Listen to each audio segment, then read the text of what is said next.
votre Altesse, je m'appelle Berne et je suis ministre de l'Intérieur. En résumé, c'est moi qui prends toutes les daubes à votre place. Bonjour, Majesté. Je m'appelle Zef et je suis votre ministre de l'Extérieur. En résumé, c'est moi qui envoie toutes les daubes à votre place. Bonjour, Majesté. Je m'appelle Oxy et je suis le ministre des Armées. En résumé, c'est moi qui nettoie vos daubes. Bonjour, votre Seigneurie. Je m'appelle Modal et je... Ouais, merci, mais c'est pas nécessaire. Hein. Pourquoi? Je suis quand même le ministre de la religion. Oui, mais justement, on va le zapper, ce ministère-là. Comment ça? C'est ma première réforme. J'ai décidé de remplacer le ministère de la religion par le ministère des sciences. J'ai du mal à entendre.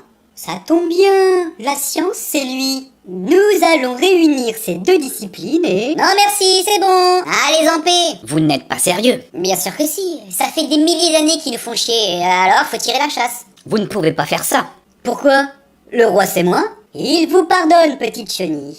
Mais le jour où vous deviendrez papillon, vous comprendrez la nécessité d'une religion institutionnelle. Et puis, Dieu est partout. Ah ben c'est parfait. S'il est partout, vous pouvez aller voir ailleurs. Il est anorexique du cerveau.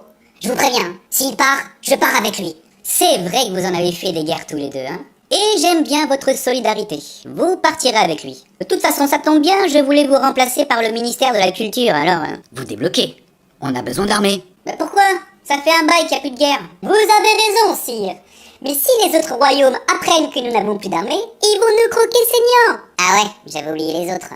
Dans ce cas, je vais créer une autre réunion avec les ministres qui m'intéressent. Faites ceci. Mais pour l'instant, concentrez-vous sur celle-ci. Berne, quelles sont les nouvelles? Rien de nouveau. Le peuple gronde à cause des taxes qui augmentent comparé aux salaires perçus. Ok, ben on augmente les salaires. Non mais on peut pas. C'est dingue ça, on peut rien faire ici, hein, c'est figé dans le marbre. C'est exactement ça.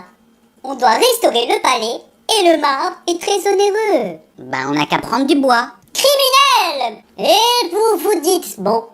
Passons. Zef, que se passe-t-il à l'extérieur? Le royaume de machin revendique toujours leur indépendance. Je comprends pas, ça fait un bail que nous leur avons donné leur indépendance. C'est le cas officiellement. Mais étant la région où les ressources naturelles sont les plus importantes, on a placé un roi pour continuer à les exploiter. D'ailleurs, nous avons trop d'émigrés de ce royaume qui viennent squatter ici. Il serait bon de faire le ménage. L'intervention de l'armée ne sera pas nécessaire. Je vais contacter les médias pour les diaboliser. Ce sera le peuple qui s'en chargera. Ça va les occuper. C'est une très bonne idée, Mioche. Dirigeons toute leur frustration sur les émigrés. Oui, mais j'ai besoin d'entraîner mes hommes. On pourrait créer des terroristes histoire de garder la forme. Intéressant. Vous en pensez quoi? Je pense que vous allez m'organiser un voyage au royaume de machin afin de les aider à reconstruire leur indépendance et garder des liens commerciaux avantageux pour les deux parties. Ça, vous me ferez toujours rire. Pourquoi je vous ai posé la question?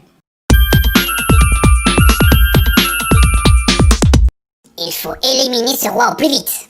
Impossible. Il n'y a personne qui est à moitié rond et carré pour le remplacer. Mais on s'en fiche. Pas du tout. Seul un caron au physique parfait peut prétendre au trône. Question de symbolique. Si nous n'avons pas de roi, nous n'aurons plus de prise sur le peuple et sur les autres royaumes. Alors dépêchez-vous à en trouver un autre, hein, et formatez-le bien. Ne craignez rien, on est sur le coup.